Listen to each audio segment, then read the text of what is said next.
Hi, Mark here from the Tangibound Podcast Network and host of the flagship show, the Tangibound Podcast. Did you know that we over at Tangibound are always looking for amazing podcasts to promote? And did you also know that we are also proud nerds and geeks of everything from movies, music, gaming, TV shows, and comic books to wrestling, MMA, soccer, and football? Whatever you can nerd or geek out about, we've got it. And if you're interested, we can help you find it. And if you're a show looking for a place to call home, we've got you covered. Side effects may include upset stomach, dizziness, tumors, shakes, and in some rare cases, death from excessive laughter.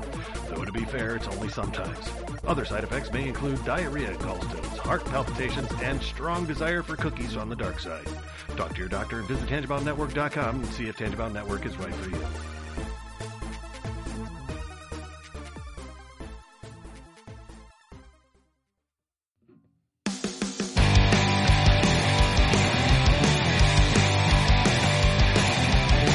Sucks to the last drop.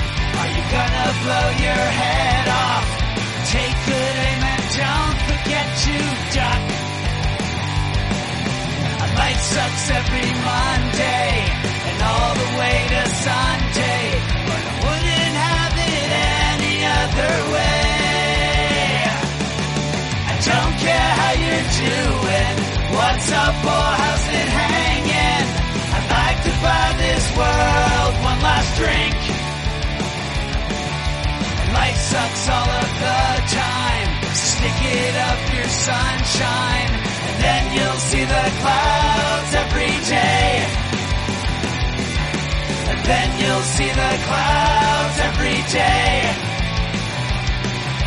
And then you'll see the clouds every day.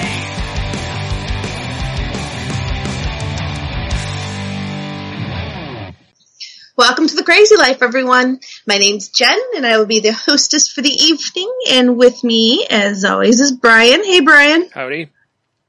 And unfortunately, Hanno still can't be with us, but hopefully he'll be joining us at a later date in the near future. Mm-hmm. For those of you who have been out of pocket, he is taking a hiatus to work on running for city council. So we wish him obviously all the best of luck, and if you want, check him out at Hanno Heiter.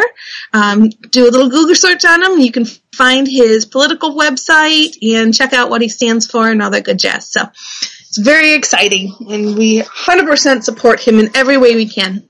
Unfortunately, we can't support him with our votes since we're not in the city. But hey. Right. Yep. We will support him every other way we can do. Sure. So you're in Idaho. Look them up. Yeah. Anyways, that being said, hi, folks. We're on the verge of Halloween. That spooky, wonderful, sugar-induced coma holiday. Yep. Yay. And all sorts of anxiety and fears get to raise their ugly heads. Yeah, you know, and it's really funny. Well, for some people, this won't be funny. But with it doing as well as it did at the box office, I imagine there's going to be a lot of scary looking clowns going around. I bet you are correct. And there's going to be a lot of people terrified by that and a lot of children terrified by that, I'm sure. So, yeah. You know, starting the next wave of kids terrified by clowns. Poor kids. What happened to clowns? They used to be so lovely and we used to have so much fun with clowns, but no. Yep. Yep. I am really curious to see what costumes, if we even get any. The weather here is supposed to be cold, and you know, I just think most people seem to be going to the like trunk or treat things now. You know, yeah. Or not most, but a lot of people, I should say. But you know, like last year we hardly got any kids. I think we had 15, 20 last year. That was it, and we're on a corner. You know. So you'd think we'd get hit pretty good, but we really didn't. And I can't remember if it was last year or the year before where it was cold and rainy, and that's the reason, you know, because that's miserable to be out in. So right. I remember doing a Halloween where it was drizzling, and it just by the time we were done, it was just soaked and cold, and yeah, it just terrible, you know. I mean, it was worth it, of course, to get all that candy. Of course. Yeah. Now, I'm not even passing out candy this year just because I I'm working first, and I'm working till about 6, so I've been missing the first part of trick-or-treating. Oh, yeah. But the second aspect of it is our houses on my street are very, very far apart. Oh, right. So it's a busy street to begin with, so you'd almost have to take a car down and stop at each house. And all the houses are back from the road, so it's a long walk up to the driveway. So, I mean, it's not conducive, shall we say, to trick-or-treating. Yeah. Effective trick-or-treating. Yeah, it's like I said, we're going to, and I don't know, I don't know how many kids we'll get this year. It's so weird because, when we first moved into this area, we got a bunch of kids. And then the next year it dwindled, and then it just dropped off, like crazy dropped off. So, like I said, the only thing I can think of is it's because of all the like trunk or treats that are popping up around town, because there's a lot of them. And, yes, sir. And I don't blame them. I mean, if I had kids, I'd probably do that because it's one place, you walk around with them, you're done. You don't have to worry about the weather. You don't have to worry about your kid being miserable out in that, coming home all cold and, it's like you can just be done with it. And it's, nice and easy. But I will say, for you folks out there that are going to be trick-or-treating or having trick-or-treaters stopping by your house, might I remind you, a lot of times there's furry friends that like to trick-or-treat with them. So when you're out picking up your candy, pick up a box of Milk Bones. They would appreciate it. Yeah. So just as a little nicety, if you see a dog walking around with the kids trick-or-treating, you have a little treat to give them. I've heard a few people talk about that in their neighborhood. I guess people give out adult beverages also to the adults, not to the kids, of course, but right. So there's something else to kind of keep in mind, folks. Maybe have an adult drink or two on tap for the hardy people going out there. Some nice cider or something. Yeah. But, good stuff. Yeah, it's, and the other side of the anxiety of this too is, people in crowds, like, cause I remember, like, when I was a kid, I remember getting, sometimes you'll get kind of in a crowd with other people, and I always felt really awkward when that would happen. I preferred to kind of be back a little bit or away from people, and, so I whatever. But, and also one thing I gotta say is as much as I love it, it's something to at least consider, which is if you're gonna scare somebody, like jump out and scare them, maybe make sure that they're not the type that has panic attacks or, cause they can kind of get triggered, or an asthma issue, so just be a little bit aware of those things. Yes. Yeah. Be aware, be careful, and be kind. Yeah. So. Ultimately, it's a celebration. Yeah. So, in the end, just be kind to each other and take care of each other. Yeah. Don't do any silliness. Right. It's going to cause issues. And enjoy all your candy. And enjoy all your candy. Yeah. And not feeling guilty afterwards. Right. November 1st is not the day of guilt. November 1st is a day of becoming, it's getting ready to Thanksgiving. Yeah, I was just going to say November is just kind of a wash, You start off with all the Halloween candy and you finish with Thanksgiving, So so much. Pretty much. Yeah. Any hopes of the summer bod by Christmas ain't happening. No, probably not. Mm-mm. So, well, how's your week been, Brian? How you doing? Not too bad. I had a filling done the other day. Went in no issue ahead of time. And, I'm great in the dentist chair. I've said that before. Like, once I'm in the chair, I'm fine, and, so it was kind of funny though, cause, the dentist, gives me the shot to numb up my face. And, again, doesn't bother me. Needles don't bother me. So, she does that, and then she goes, okay, well, while that's doing that, I'm gonna, go work on other people, basically, which is, pretty standard procedure, Cause they gotta give you, 5 minutes, 10 minutes, whatever it is for that to take full effect. So, she was, they were doing the thing where, like when you have your first cleaning at a place, they identify like what fillings you have in your mouth and all that. So she went and did that, and then she goes to this next guy, and then she's done with him, and then I hear her go to another one, and I'm sitting there like half my face is numb, and I'm like, we're kind of on a clock here. And again, I have had a filling to where the last probably 5 minutes of it, I felt everything. So, it's not like that would be new to me, and I can handle it. It's fine. I've got a pretty good threshold for that kind of thing, but I don't want to go through that. Right. It's not something I'm looking forward to. But anyway, and she came back, and it was really quick. She was great, and it was, no problem at all. So it was, awesome. Yeah. But, so that was good.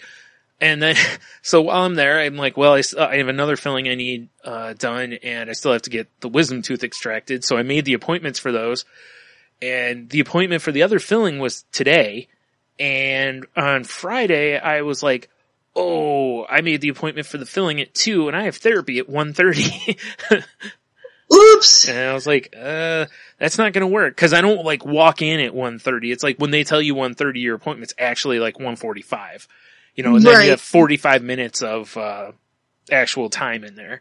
So it's like, there's no way I'm going to be done to where I could just run upstairs afterward, Unfortunately, had I realized that, I would have tried to see if I could move something around. But anyway, so I called this morning, rescheduled the dentist appointment because I didn't want it to be a no-call, no-show, kind of thing.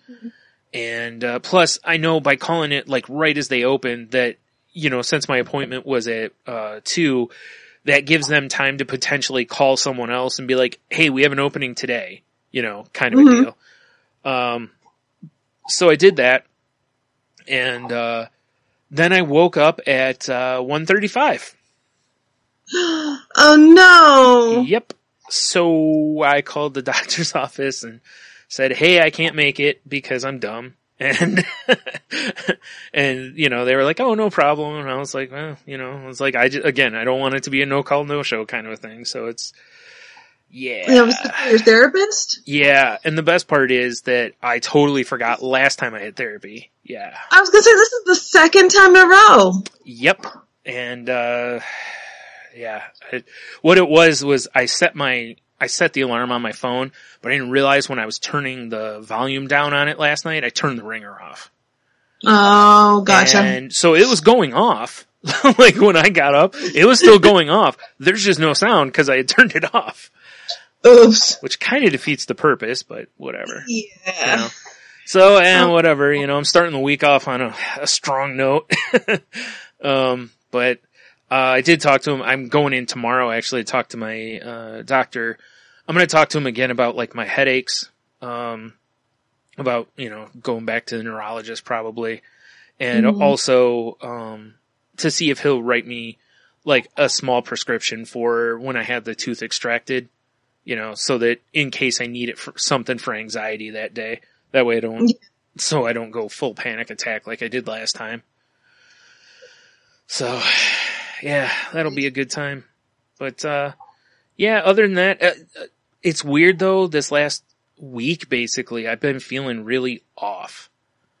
Like, you'll know this. Like, when you first go on an antidepressant, how you just feel off. Like, you just don't quite feel right.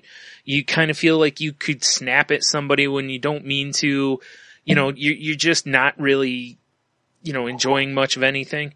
So I've been that way kind of the last week, and part of it I'm sure is our weather, because our weather has just been like gray and overcast all but like one day pretty much.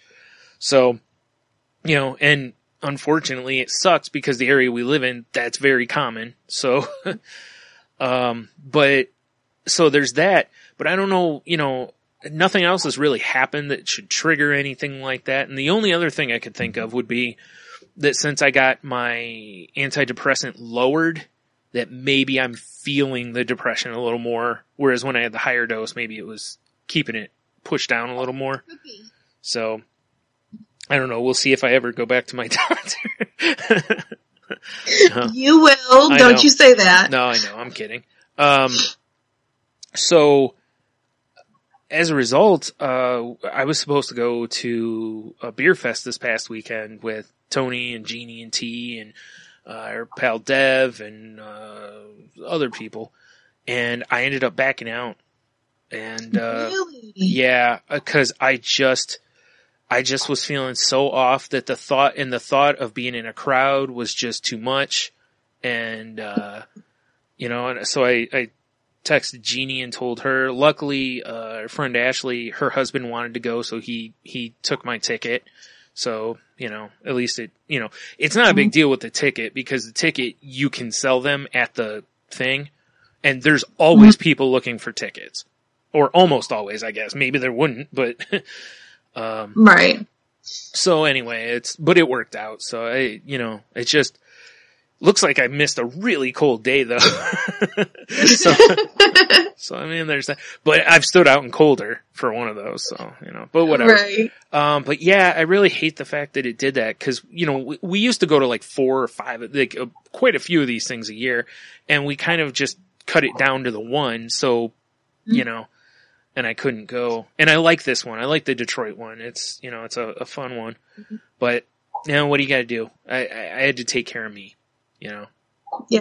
So, and I'm feeling a little better now, but I'm still kind of meh, And did you catch the fact that you said, I hate that it did that? Yeah. Not you did that. Oh, yeah. It did that. Yeah. You know what I mean? And it's I want to make sure everyone caught that, because that's a very strong distinction. Yeah. It's not, you don't blame yourself for the disease. Yeah.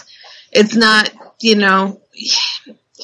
can fight the disease, but you have to take care of yourself. But the disease can control these things, can make this stuff happen, can make you have the anxiety and the depression and stuff to prevent you from doing some things that you want to do.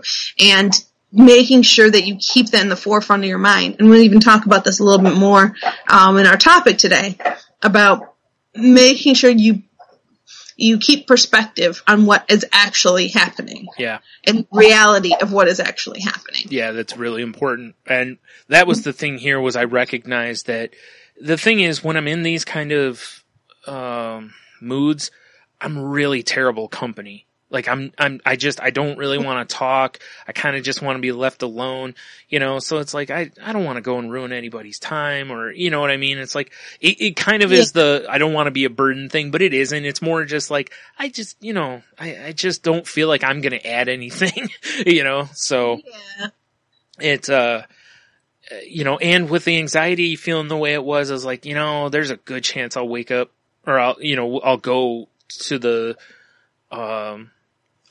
thing with him and then just not feel like actually going, so I was like, yeah, let's not do this.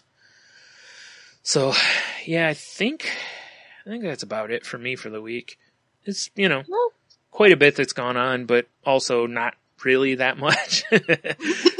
Yeah, I understand exactly what you mean. Because in those days where I was feeling that way, I really did almost nothing. I laid in bed a lot, and that's been about it. So.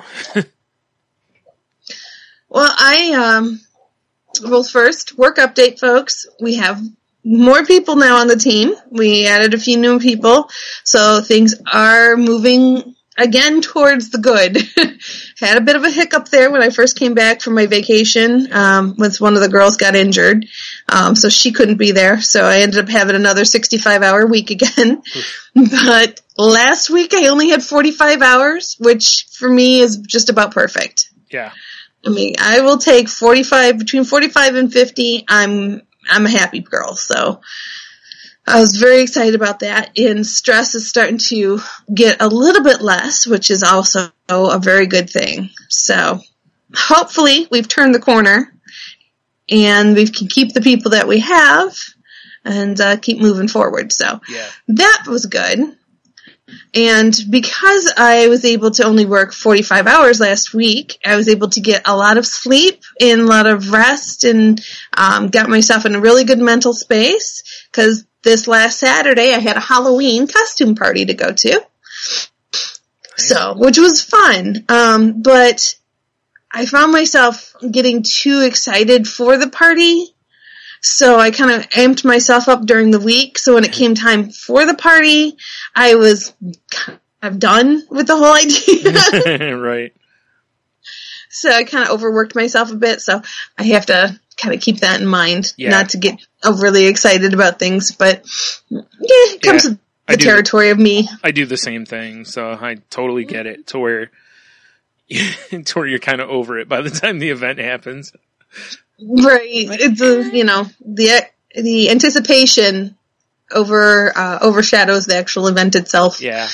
But it was fun. We, my husband and I made our own costumes and spent a couple weeks on putting them together and doing stuff with them. So it was fun to go through all that. And then he did my makeup and I did his. Mm-hmm. So, like a normal day. Yeah. Exactly. Pretty much. Just natural. But it was fun. Some anxieties, not too bad.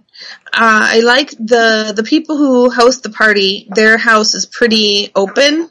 Like they've got 2 big spaces. They have a lot of property, so you can go on their porch, and they have a pool. And obviously, we didn't use the pool last night or Saturday night, but they have a big porch. So you can kind of go out there and just catch some air and just relax. Or they have a nice sized basement, so you could hang out down there. Mm. Or you could even hang out in the kitchen where the food and stuff is at, which is a little bit of a smaller area.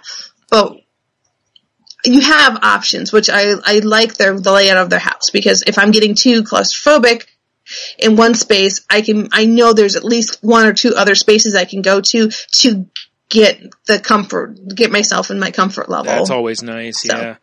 You know, cause there's a lot of times you go to places and there's like, you have to go like through the whole party basically to get to the safe place.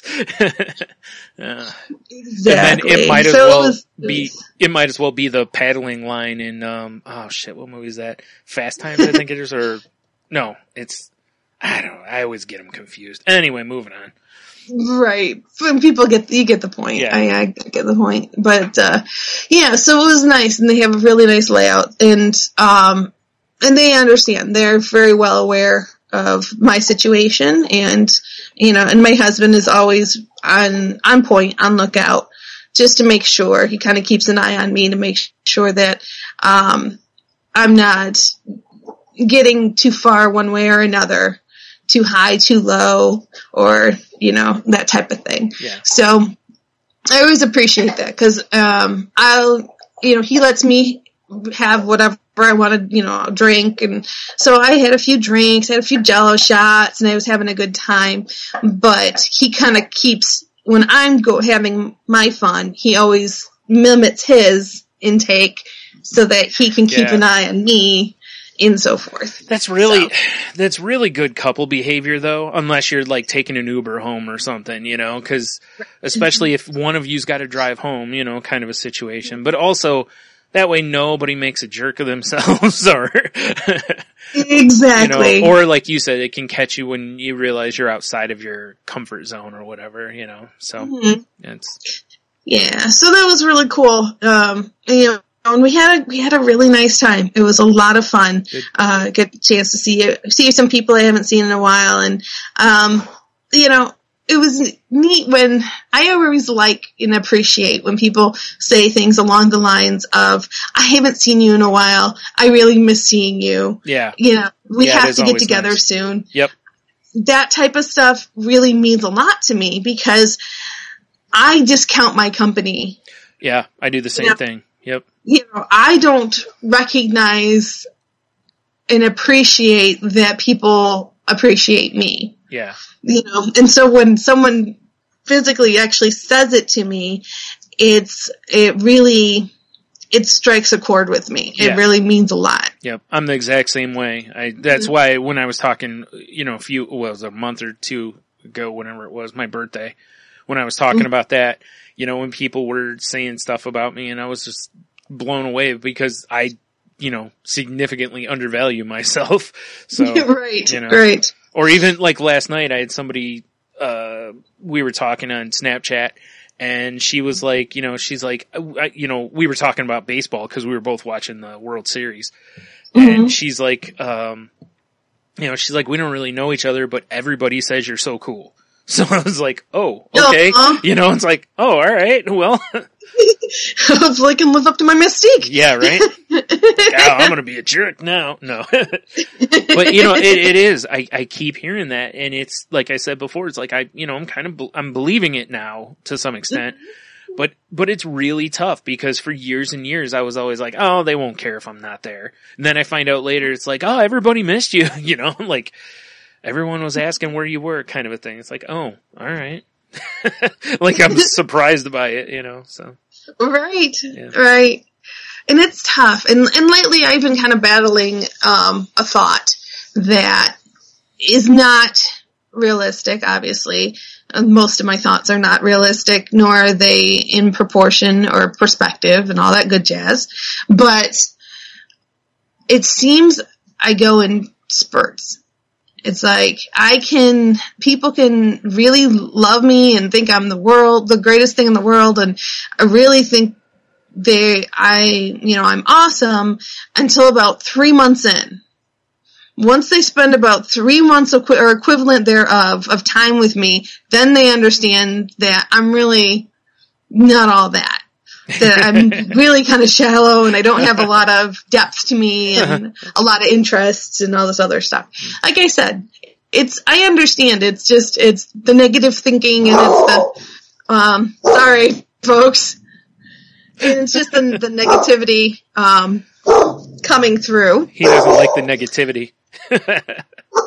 Well, so, hold on one second. I'm sorry, folks. I'll be right back. Yeah, she's right though. The negativity, it's hard to keep it out of your head. And it's really sad because when you undervalue yourself, you're robbing yourself of good times as well as your friends. And, and you may be robbing yourself of just time with your friends or loved ones or whatever. So, yeah. So anyways, but that keeps popping up in my head and I have to keep reminding myself that A, it's not true. Right. No one thinks that but me. Yep. And B, even if they did think that, so what? Exactly. And I have to go down my so what's. It's like, and it's almost like the 5 whys of Six Sigma for the business people out there. You ask 5 whys to get to the root of the problem. Mm-hmm. Same thing here. You got to ask your so what's. All right. So what? So what if they do get bored with me and tired of me and move on to somebody else? Yeah. That's their loss, not yours. Exactly. Yep. And, and you really I have to constantly kind of repeat that to myself because it's so easy for me to get wrapped up in all that. Yep. And then get kind of lost in the idea that, yeah. I'm just not as interesting as everyone thinks I am. It's just a sham. It's really interesting though, is when you said that, the part about, that's their loss kind of a situation. Is even though it sounds so like what your mom would say if you're like, well, they're not interested. I'm like, well, it's their laws, But what you're actually really pointing out there, and this is a big shift because to switch your thinking to that kind of thinking is something you have to work on when you have this kind of stuff like we do. And that when I started thinking that way, I started realizing that, like, with that kind of stuff, what you're doing is you're going, that's a them problem. Yeah. I can't control that. That is on them. If they think that way, that's their issue, not mine, So, and that's really all you can control, so, and the more of the other stuff that you just let go, the more free you'll feel. I know it's counterintuitive. Let go and have more control, but I promise you it's the truth. Let go or be dragged, folks. Let go or be dragged. Yep, exactly. It really is. That's why I said when I first remember talking to Heno and hearing him say that, and I just was like, whatever, and now I'm like, it really is one of the few things that is really standing out in my head as I'm applying stuff I've learned, to help myself, and man, it's some of the best advice I've ever gotten, but it's really hard to do. Really hard to do. Yeah. But it is great advice. Yeah. Mm-hmm. Well, what we wanted to talk about today is, and I kind of wanted to tie it a little bit into the Halloween, how to deal with energy vampires. Ha. There you go, folks. A little wordplay for Halloween. Right. Energy vampires. Have you ever faced negative people before? Wait, who am I kidding? Of course you have. I know I have. Unless you live in a cocoon, all of us have probably encountered at least one or two negative persons in our lives. Negative people, not person. Anyways, negative people are everywhere, be it in our workplace and the social circles or sometimes our own family. The challenge with dealing with negative people is that interactions with them tend to be draining. No matter what you say, they always have a negative opinion to offer. When something positive happens, they are quick to excuse as one-off or point out the black lining to the situation. When they have a problem, they prefer to victimize and complain rather than work out a solution. To negative people, life sucks. While we sometimes associate critical people as negative people, I want to highlight that they're not always the same. Critical people have tendency to criticize, at times even insult others. Critical people can be sarcastic and tactless, often stepping on people's toes. On the other hand, negative people may not necessarily be critical towards others. What they carry is a pessimistic and self-defeatist attitude towards life. Now, negative people as energy vampires. I like to refer to negative people as energy vampires. Two reasons why. One, like vampires, negative people are incapable of generating positive energy, hence they feed off the energy of others. Two, vampires convert living beings into their kind because they feel lonely living in a solitude. Misery Similarly, negative people tend to drag people down into negativity. After all, misery loves company. Yep, there it is. Yep. So true. Misery loves company. And as I'm reading this, folks, keep in mind, I believe that each and every one of us is both a negative and a positive person. Given the point of our lives, given the situation and things that have gone on, I think we do bounce back between the two. Yeah. Back and forth. So not all of the time are you going to be 100% positive, and not all the time are you going to be 100% negative. You'll have your ups and downs. Yeah. Well, you generally don't really want to be either, because being positive all the time is exhausting. Just the same as being negative all the time. I think I talked about that a long time ago, about how either extreme is just, you don't want either one. You want to be somewhere in the middle, because being on one extreme or the other is a nightmare, Eventually. Maybe not right away, but eventually it'll just be too much.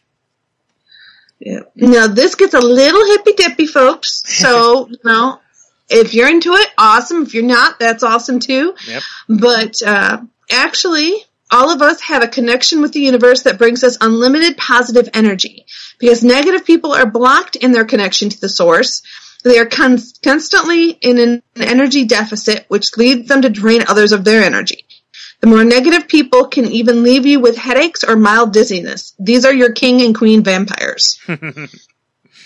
Yep. On the other hand, positive people are in tune with their inner energy sources.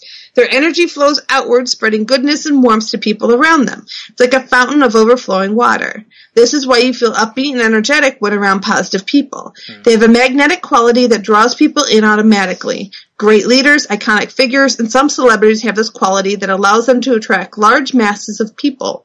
When I was in my previous company, there were numerous leaders in the management who excluded such qualities. It was always liberating to being around them. So we'll skip his encounters with the energy vampires. What that said right there, though, it's funny because I'm an energy vampire, but not like I used to be. Right. I used to be the always negative, critical person, but the way I'm an energy vampire, and I've always been this other way, which is I tend to feed off of whatever around me. You know, if somebody's really positive, I tend to pick that up. Like, I like being around people that are positive to some extent. Again, not to the extreme, but, you know, have a good outlook. Henno is a great example. Henno is overall a positive person. I like being around him because I don't feel weighed down by things he does or says. Right? Yes. Or, you know, you're the same way. Like, I feel that way, you know, with you, is that you're not a negative person. And it's, you know, and you know, so whether the person is, you know, positive, or if they're just, you know, the kind of people who will just do anything, like they're just up for anything. Those kind of people are amazing for me to be around, because on my own, there's so much I won't do. But if I'm with a person like that, usually I'm like, all right, I'm in, you know, kind of a thing for whatever reason, you know? And, so like I said, I'm an energy vampire, but I don't feel the way I am is really a negative connotation, you know, versus how it used to be. Cause you're more of a sponge than a vampire. Yeah, that's true. Kind of, you know, soak it up versus sucking it down. Right. That makes sense. You know? And thanks for calling me a sponge. In the best way possible. Yeah, I know. Well, how to deal with energy vampires? While unpleasant, my experience with energy vampires have taught me how to deal with them. If you're facing energy vampires today, here are 8 helping points. And if you haven't gotten this already, folks, the author is in love with the name Energy Vampires.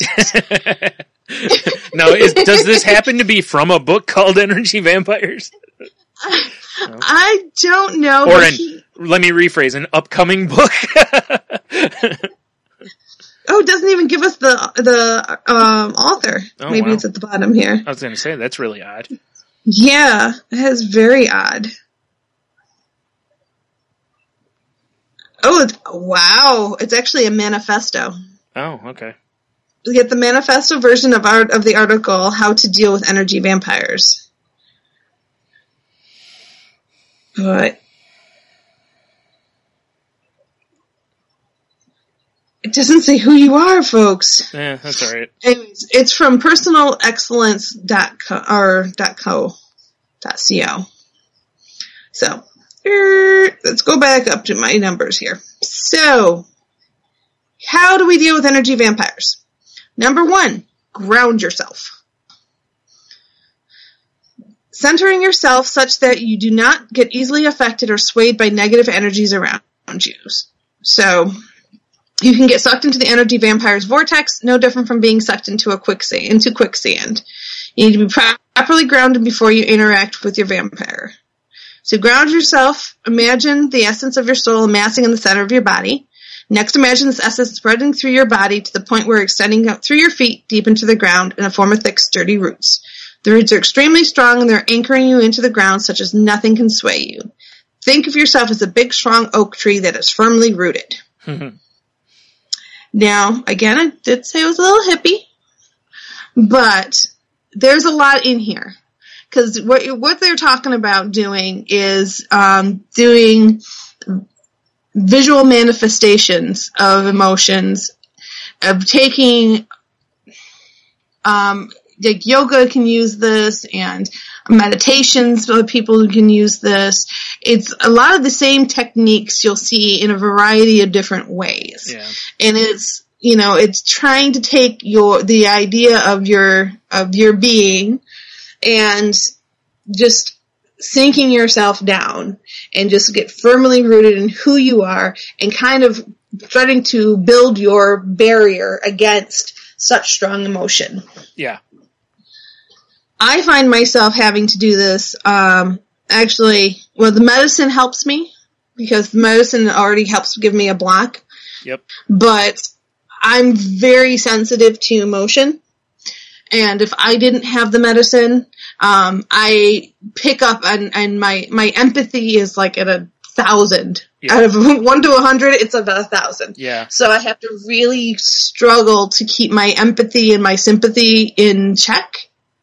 in perspective of what reality is. Otherwise, I would feed on everyone's emotion constantly, and that's pretty much what I would do. Yeah. And I was so sensitive to it that regardless of who I was with, whatever mood they were in, I was instantly in that mood because it just absorbed right into my system. Well, a good, like, to really push your example home was that, before you were the type that someone on TV, like you're watching something and a character on TV feels a certain way, you would pull from them, well. Yeah. Like it wasn't even just real life. It was kind of anything, That's why I can't watch horror films, folks. Yeah. I can't watch anything having to do with, that's too scary or anything like that because it's too much on my psyche. I can't take the emotional overload.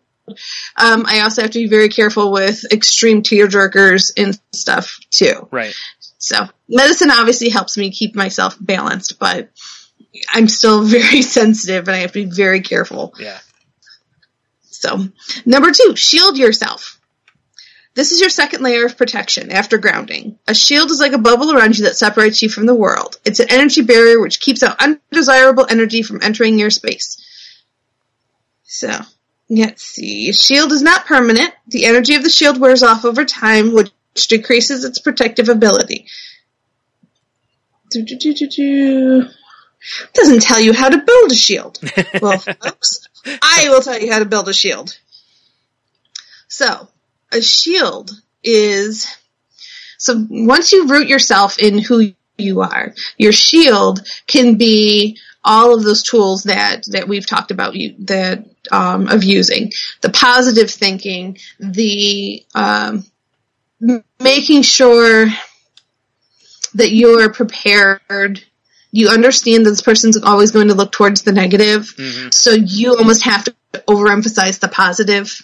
So kind of build up your arsenal of all the positives that you have in your life, your gratitude lists, all of that stuff. Refresh your memory of all of that stuff, and that'll start helping build that shield around you. Yeah. And it's tough, sometimes people will erode your shield really fast, and, but sometimes, something important there too is like if you feel that, that shield or whatever is wearing down is, as we've talked about with other things, excuse yourself to go outside for a minute, to go in the bathroom, wherever, take a minute, focus on some breathing, or revisualize the shield repairing itself, whatever it is you need to do at that point to kind of recenter yourself and then go back. Just because it's been torn down does not mean you can't tear it or put it back up, and people's negativity will do nothing but chip away at it, It will. It's continuous. Yeah. It's almost like acid eating away at it. It will not stop until it's gone. Yeah. So number 3, hang out in groups of 3 or more. It is tricky to deal with an energy vampire on a one-on-one basis because all his or her energy is directed at you. It's directed at you. On the other hand, if you're in a group of 3 or more, vampire's attention becomes divided between you and the other people. This way you don't have to bear the full brunt of the person's pessimism. I'm struggling today, folks. Yeah. Another plus point of hanging out in groups is that I get to observe and learn from how others deal with the vampire, which then gives me ideas on how to handle him or her. Since everyone has different ways of thinking and handling people, I will always learn something new from everyone. Well, that's a good idea. Yeah. Learn from each other and mitigate the effect of their negativity by bringing others along. Yeah. Yeah, it's a good idea. Yeah. Reinforcement. Yes, reinforcement. Yes. Provide a listening ear. People are usually negative because of negative incidents that happened to them in the past. Sometimes their venting comes from repressing their grievances rather than disregard their viewpoints. Provide a listening ear. Sometimes what people need aren't solutions, but just someone to listen to and empathize with them. By letting them air their thoughts, it may help them to realize what they should do. And a big one of that, folks, I'll ask somebody, I will start talking and I'll start jumping to solutions because that's what we as humans like to do. We want to solve the problem. Yep. And depending upon the reaction I get back, I'll flat out ask them. I'm like, oh, do you just need me to listen? Or do you want me to solve the problem? How can I help you best? Yeah. And just because I need to understand what they want me to be doing. Am I listening for problem solving, or am I listening because you need to get this out of your system? Yeah. And how I react to it is completely different.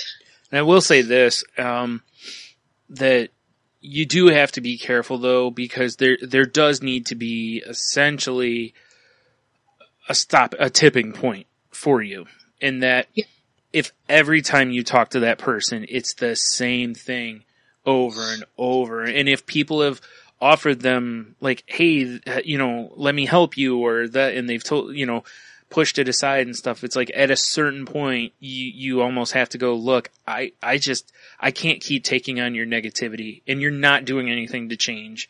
You've got problems, but you're not trying to solve them.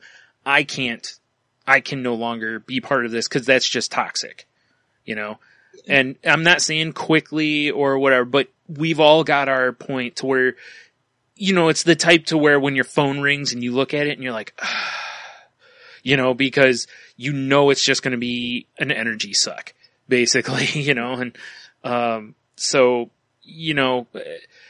make sure you respect your feelings in there as well, not just theirs, and don't necessarily feel bad if you have to walk away, it's sometimes you have to, Mm-hmm. And you don't have to walk away forever either. True. You can just walk away for just a little bit. Yep. To get your bearings, get yourself right, and when you're strong enough and feel that you're able to jump back in, that's when you can step up to the plate again. Yeah. So, number 5, extend a helping hand. Is there anything you can help them with? Sometimes people complain as a way of crying out for help. Mm. See if there's anything you can do to support them. They may not show it, but deep down they'll appreciate your emotional generosity. And there is the saying, I don't give a hand out, I give a hand up. Yeah. Hand out versus hand up is pretty common. Mm-hmm.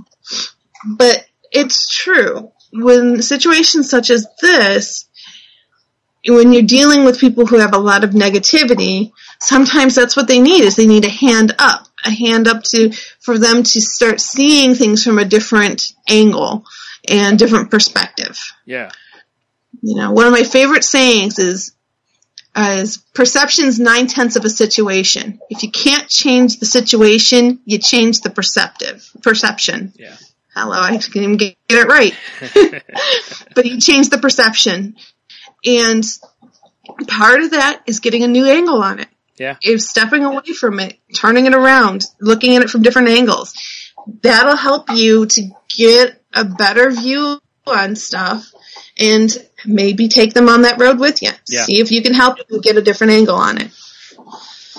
Yep. And again, make sure you keep in mind the point Jen previously made about, if somebody's not asking for help, don't try to force it on them type of thing. Like if they're not looking for advice, don't give, I'd do this, or you should, like those kind of things. Just leave that stuff alone. There's nothing wrong with asking if a person, if you see they're struggling or whatever, just be like, hey, do you need help with this, or can I help you? Or, whatever. That's fine and all, but don't, if they tell you no, just give them I'm here if you need it kind of a deal. Yep. And then, like I said, just don't badger somebody cause, you're just wasting your breath because they're not going to be listening to you, so. Yeah. And sometimes I've had full conversations with me saying nothing more than, man, that really sucks. Yeah. Oh, I'm sorry you went through that. Whole conversations. That's all I said. I added nothing to the conversation right. other reassurance and, and empathy and sympathy for what they've gone through. Yeah. And that was great. They loved every minute of it. That was a perfect conversation for them because that is the place that they were in. They needed to get it out and they needed to have a sympathetic ear to listen to them and just hear them. Yeah. Not offer solutions, just hear them. Yeah. And after that, they were in a better mood and the night went on and everything was great. Yeah, exactly. That, like you said, sometimes that's just all you need. You just, it's like when you get out of work a lot of times, you need to just, bleh, the work day sometimes. And it's like, I don't need to tell me what I should do or shouldn't do most of the time. It's like, I just need to dump all this and then I'll be fine, Yeah, just get it out of my head, get it out of my system, and, but make sure that you're in a place that you can do that. You can listen to that because it can be very trying and energy draining and difficult sometimes to just sit there and go, Yeah. But hey, if that's what they need, they hopefully will return the favor the next time you need that. Yeah. Well, like I've mentioned it before, how as I've done work on myself and the way I've been feeling and stuff, how hard it is for me sometimes to listen to somebody else who's going through, depression or something like that. Because in my head, first of all, I generally will go, did I sound like that? And the other is, I'm like you in that, like I said earlier, it's like I take energy off of people.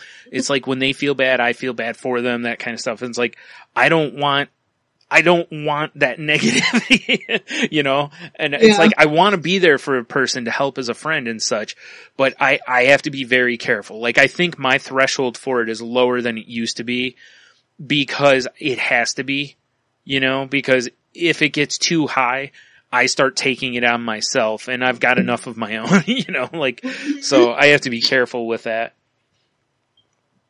Absolutely. And it's finding that balance. Yep. The next one here is number 6 is stick to light topics. Yeah. Some energy vampires are triggered by certain topics. For example, a friend of mine sinks into a self-victimization mode whenever we talk about his work. No matter what I say or don't say, he'll keep complaining once we talk about work. Yeah. In the ideal world, we want to help lift a person out of his or her negativity. In cases where the negativity is too deeply rooted to tackle in one-off conversations, or where the person has been very staunch views on the topic, it might be better to let go and switch to a different topic to lighten the mood. Simple things like the latest movies, daily occurrences, common friends, and news stories make for light conversation. Keep the conversation to things that uplifts the person. Yeah. That makes a lot of sense. How about them Mets? Yeah. Sometimes that's where you gotta go with it. Yep.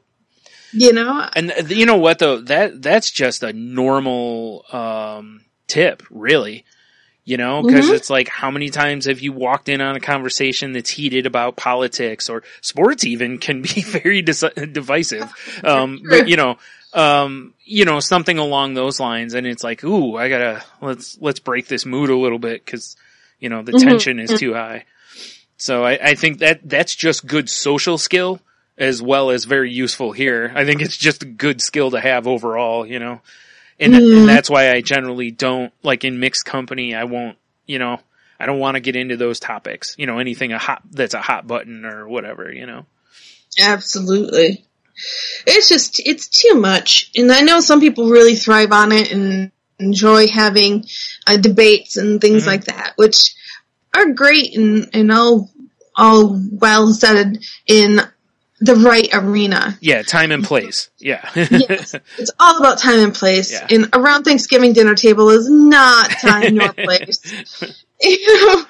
And so just, you pick your area. Yeah. But ultimately, the more that you can I find a good place to start is compliments.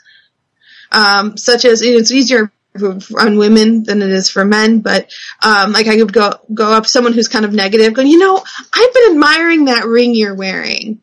That's really beautiful. Is there a story behind it, or where did you get that? that. Yeah. And that usually, knock on wood, will bring up a positive story, a positive memory, and we can share that and we can start on a positive note. Until, like me, I'm the type that'd say something like that. That's a really cool ring. How'd you get it? Be like, well, my grandmother died real tragically. And somebody like, oh, no.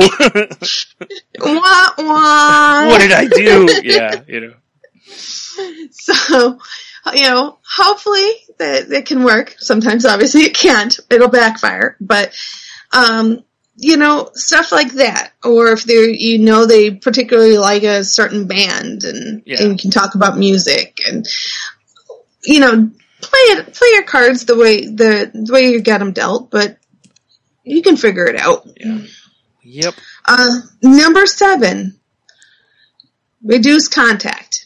If none of the above works, the next step will reduce contact. Limit your contact as much as you can. If it's a teammate whom you work with, then limit the communication to work-related issues. If the energy vampire is a friend, then try to hang out with him or her less. If you have to, then hang out in groups of 3 or more. See tip number 3. Yeah. Another thing with this reduced contact, stick to the facts, folks. Strictly the facts. Makes work relationships, it goes much better, much smoother, and even in friendship stuff, the more you can keep to factual things, like, hey, did you hear Jody married Tommy? Stuff like that. That's very factual, to the point, not a lot of opinion associated with it. Mm-hmm. Then they can kind of bounce off of that. You can kind of gauge their opinion off of that, and you're like, okay, so next fact, did you see that, so-and-so had a concert the other day? Yeah. Keep it, if you can keep it very unemotional and factual and reduce the contact with the person, a lot of emotional stuff won't get stirred up. Yeah. Yeah, and that's, and it goes back also to what I said a few minutes ago about, you having a threshold basically for, what you're going to tolerate. At some point, you just have to look at somebody, and like I said, you just have to look at them and go, they're an energy vampire. I can't do that. I can't be around a black hole, Yeah. And it's a really tough decision to make. Yeah. But if you have to, you have to. Yeah. Number 8 is cut them away from your life. So ultimately, the worst case scenario, you have to cut them away. Yep. There's a quote by John Asaraf that is listed here now. I just do not hang around anybody that I don't want to be with. Yep. Period. Yep. For me, that's been a blessing, and I can stay positive. I hang around with people who are happy, who are growing, who want to learn, who don't mind saying sorry or thank you, and are having a fun time. Yeah. That was a tough thing to do. I did that at various points where I've looked at where I'm standing and just gone, you know what? These people aren't, they're not going to go on the journey that I have to go on right now. And, what they may come back into your life later. Sometimes that happens. Sometimes it just runs its course, we've talked about that before, about sometimes friends are just friends for however long they're supposed to be there, basically. Sometimes they're not friends for life or, a romantic relationship. It's just, well, hey, that's what happened, but I'm going this way, you're going that way. It's, and basically, like I've said before, and it's not like it's mine, but, it's a great thing to do if you're looking at people like in this kind of scenario is, remember how they react when you tell them good news. Like when you tell them something good happened to you, how they react. If they immediately put it down or attack it, you probably want to distance yourself from the person. If they're if they're happy for you and congratulating you, that's the kind of person you want in your life. and I don't mean yes men or people with their head up your butts, that kind of, blowing smoke or anything. But it's just the idea. You want people that are going to be happy for you being happy, or you finding success or whatever. If all your friends are just jealous of you, they're probably cutting you down behind your back. They're, so yeah, it's just the wrong kind of person to have around. Exactly. And when all else fails, the last step is to cut them away. Here are 12 signs it's time to move on for a relationship. We will save that one for the next episode, folks, or another episode. Yeah. And another one on why I parted ways with my best friend of 10 years. Another one, we'll put a bookmark in for another episode. Yeah. While cutting the person may seem drastic, bear in mind that not everyone is going to be compatible with you in the life journey, and it's up to you to decide who you want to be with. Yep. Ultimately, you are the average of 5 people you are with. Yeah. By spending precious time around energy vampires, you naturally become negative too, which I'm sure isn't what you want. Yep. So there you go. And like I said in the beginning, I think we all have that negative vampire in us. We all have been that negative vampire at one point of our lives, if not multiple points in our lives. Yeah. And we've had people help us through it. Yeah. So by no means will I ever recommend completely cutting someone out without going through a ton of steps before you get to that point. And even then, you may close the door on somebody, but you don't lock it. Yeah. You're right. Like maybe instead of checking in on them every day or once a week, you move it to every other week or once a month, that kind of thing, to where, because you can handle the negativity, once a month or twice a month, but you can't handle it every week or, every few days, whatever.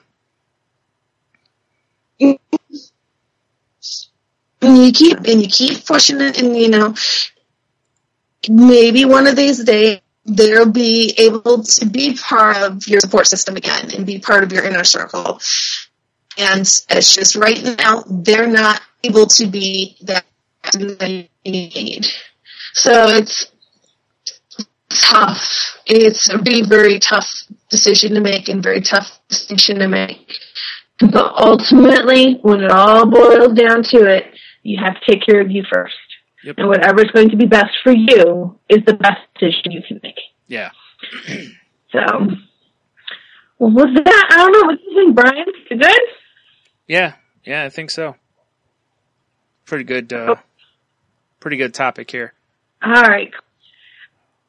Yeah, no, I like that. I just came across it this afternoon, and that article kind of rang a bell. So yeah, and it's one of those things, like you said. We've all been that. We all know somebody who's that. And if you're this way once in a while, I would say that's probably, pretty standard behavior. But if you're this way all the time, or someone's this way all the time around you, that's when you got to start, doing some work. Cause, you can't just go to somebody and say, you're negative all the time. Stop it. I mean, some people have that relationship. If you do, great, go ahead. But, most people have to put on some gloves before they would go after it. Yeah. So, head on like that, but yeah. Cause I mean, that's a punch right in the face. I mean, it really is. Right. Yeah. So, but definitely, keep working at it. So, well, with that, I think if you want to continue the conversation, folks, you know what to do. You want to come on the show, you know what to do. You want to have us talk about your favorite topic, you know what to do. Contact us. Reach out to me at Twitter. On Twitter at Jen's Crazy Life. Jen with a G. You can also reach us at our podcast. Hello. At our website, thecrazylifepodcast.weebly.com. Yep. Or shoot us an email at thecrazylifepodcast@outlook.com. And Henno is on Facebook at Henno Heiter, or you can reach him on Twitter at IdaHeno. And you, Brian, how about you? You can also find the show on Twitter at The Crazy Life Pod, where I post when the new episodes go up. You can find me on Twitter at Stunami. My other podcast can be found at salty_language or saltylanguage.com. That show is not safe for work, so please be warned.